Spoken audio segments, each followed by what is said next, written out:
All right, so back at this X585, I guess would be part 2. I ended part 1 telling you about my problem here with the air filter, trying to figure out a way to get it off. So basically that has rounded itself off and it can't get any traction.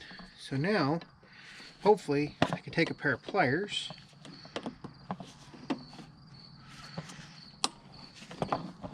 Yeah, there we go.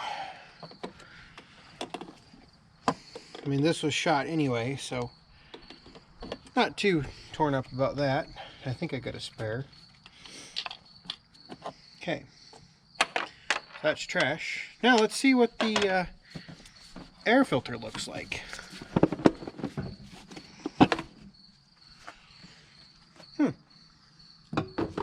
Not as bad as I thought. That's good news.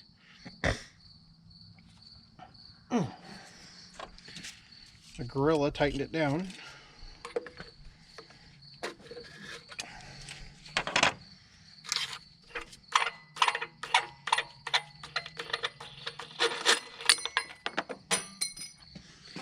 That went all the way to the floor, so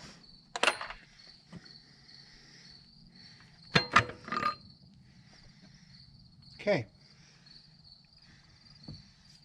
There's that. So now I said I wanted to check all of the sensors and everything. So what I'm going to do now is I'm going to take this entire assembly off, and it looks like just 10mm bolts. We'll just bring the whole socket set out here.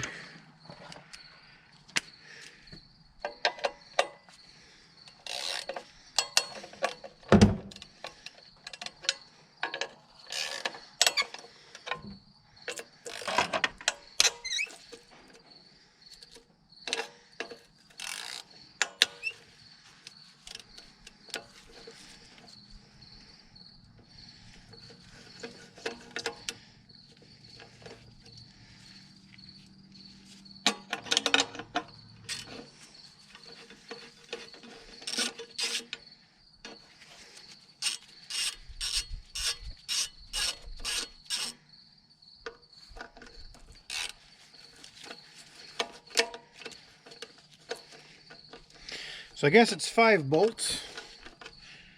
Got this one right here.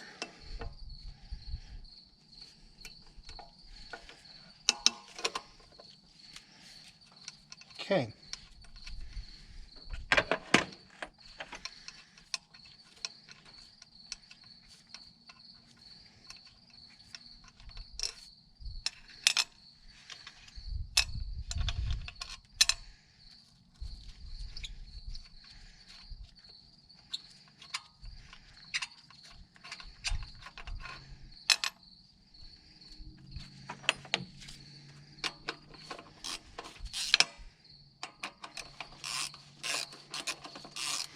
So 3 long ones and 2 short ones, and the short ones go up front. Okay. Fantastic. Okay. So before we get too much farther, what I'm going to do is I'm going to go get a paper towel to block the intake, because I'm going to knock probably a lot of this crap off when I take off this temperature sensor.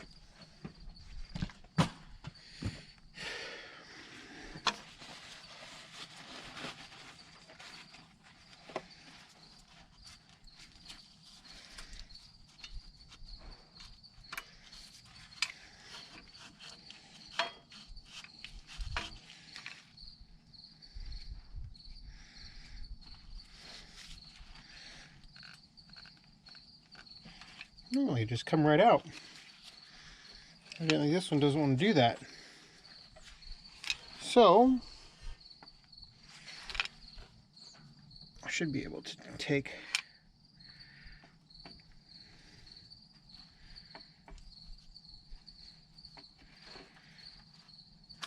there we go. Okay, so I just took the sensor off of the connection.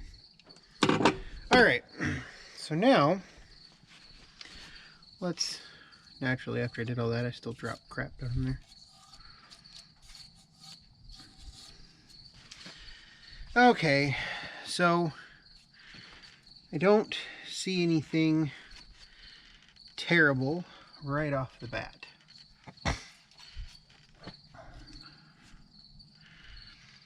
Other than I need to clean all this up. So I think what I'm going to do is I'm going to get some brake clean, and I'm going to clean all that crap off of the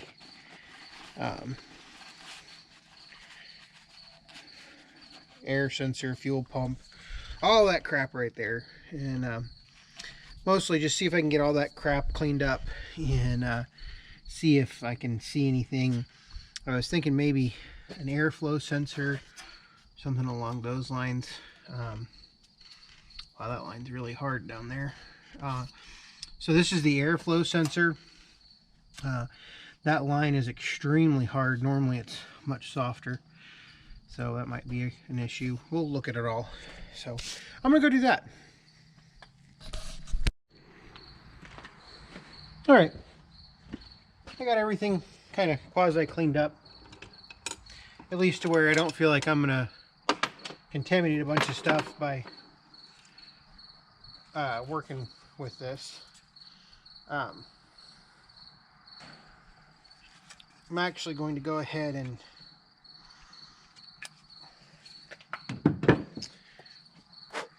we're gonna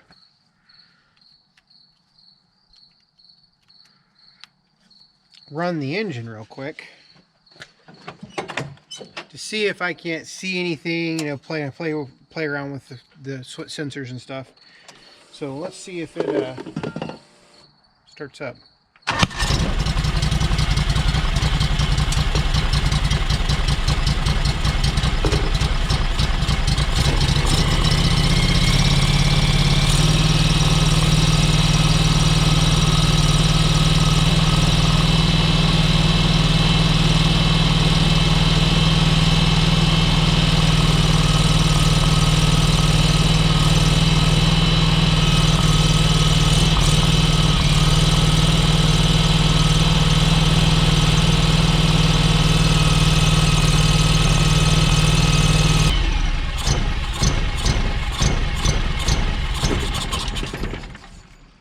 Okay, so what I just tested is there's a line underneath this pressure sensor right here, and that line runs to the engine, and sometimes that line can bust.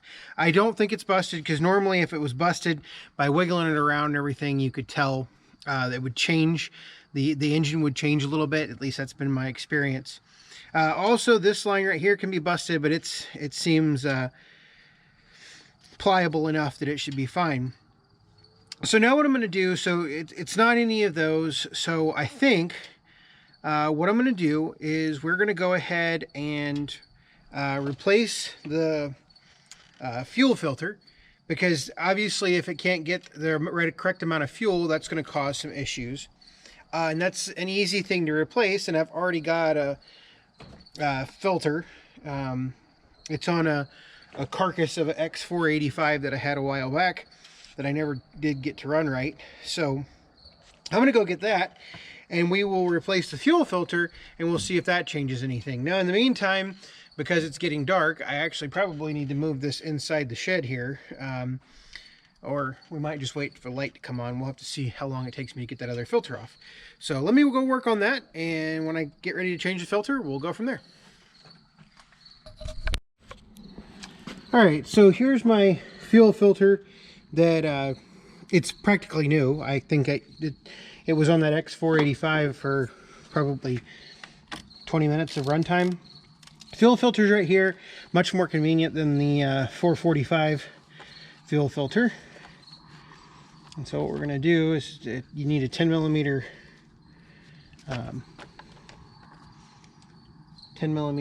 socket for that. And then this other one's a little bit more challenging to get to. Naturally, this one has to come all the way off. I'll show you what I mean here in just a second. So, all right. So, got both.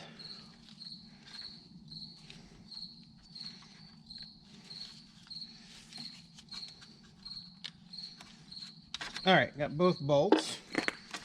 Now, to release these, what you do is you pinch, there's these clips on there, and you pinch them together. That allows you to pull the line up. So, pinch them together. Now I can pull the line up.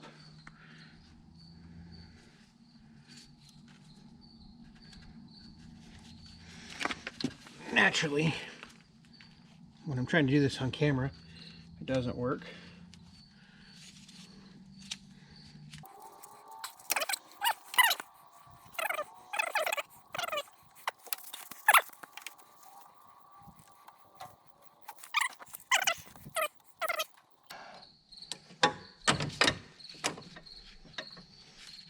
There we go.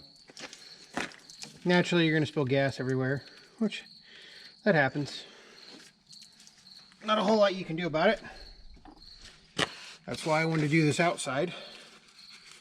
Alright, so now it has a flow, so we want to make sure the flow goes in the correct direction.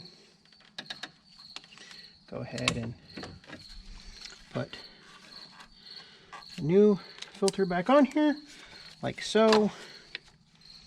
And then I can reattach it.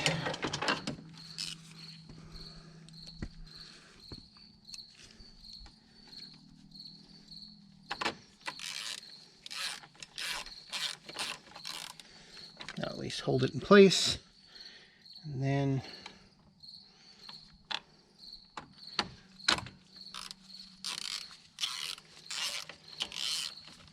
so if the fuel filter doesn't work and I don't have any obvious sensor problems, the next thing we're going to do is adjust the valves. I don't know if I'm going to get to that today. I don't know if I have enough time. So this might be a relatively short video. Alright, so now what we're going to do, because the filter's empty, I'm going to cycle the key a couple times to fill up that filter.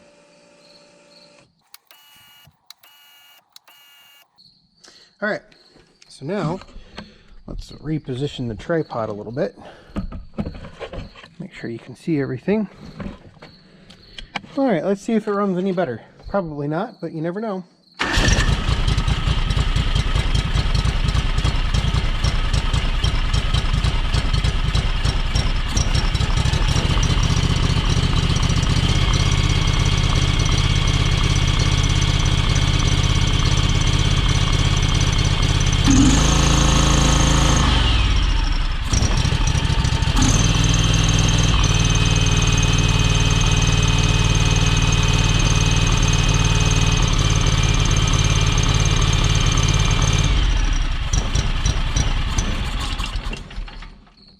Alright, so that didn't help it.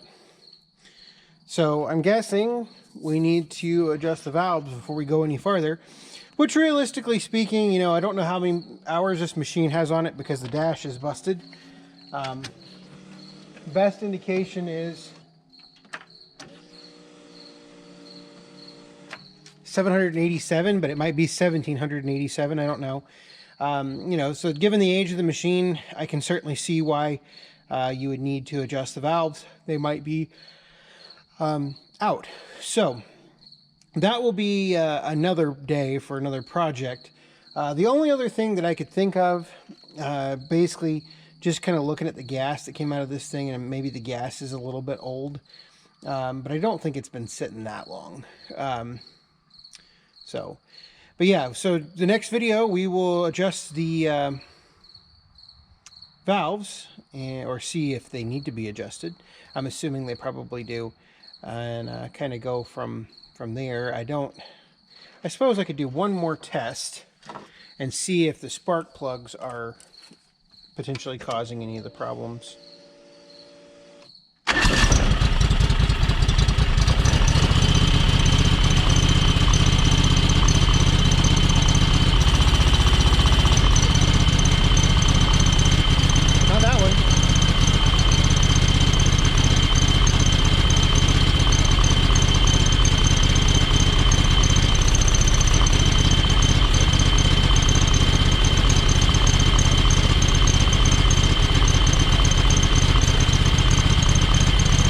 news is it's not the spark plug.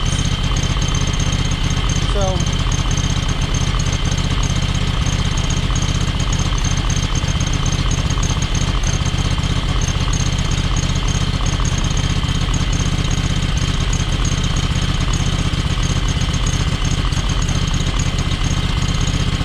yeah, I'm not sure.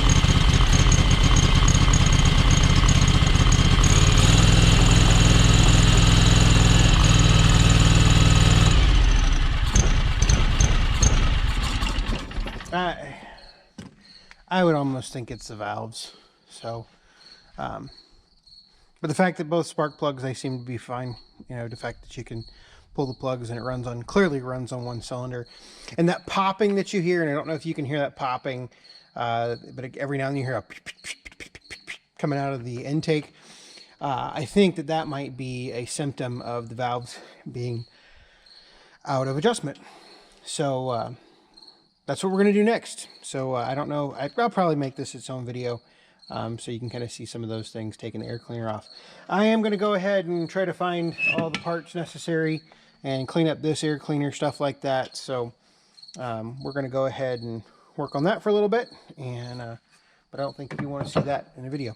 So thanks for watching.